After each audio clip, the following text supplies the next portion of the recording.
बिस्मिल्लाहिर्रहमानिर्रहीम। अस्सलाम वालेकुम दोस्तों, मैं आपका दोस्त रिज़वान और इस टाइम आप मेरा यूट्यूब चैनल देख रहे हैं एक दिन रिज़वान के साथ। इस वक्त मैं सख्त सर्दी में अपने एक दोस्त की शादी पे आया हुआ हूँ।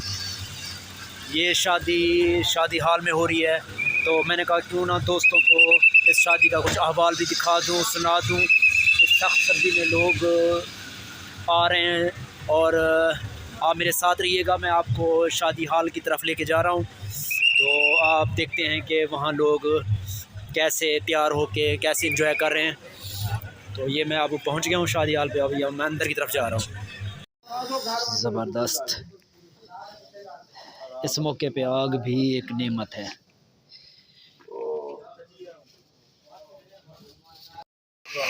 ये आप फाइनल जगह पे आ गए हैं जहाँ पे ये सूप तैयार हो गए हैं और ये सैलड और साथ में रायता, ये अब सारा तैयार हो गया है।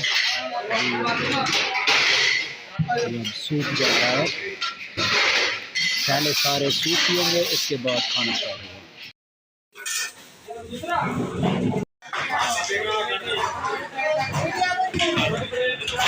स्टार्ट हो गया है। सबसे पहले चावल,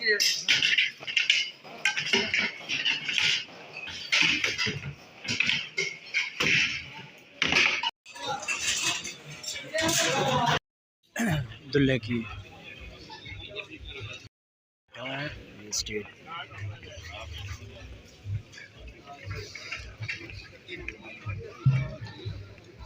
और ये अब खाना बस स्टार्ट ही होने वाला है। अभी सूप पी रहे हैं सारे।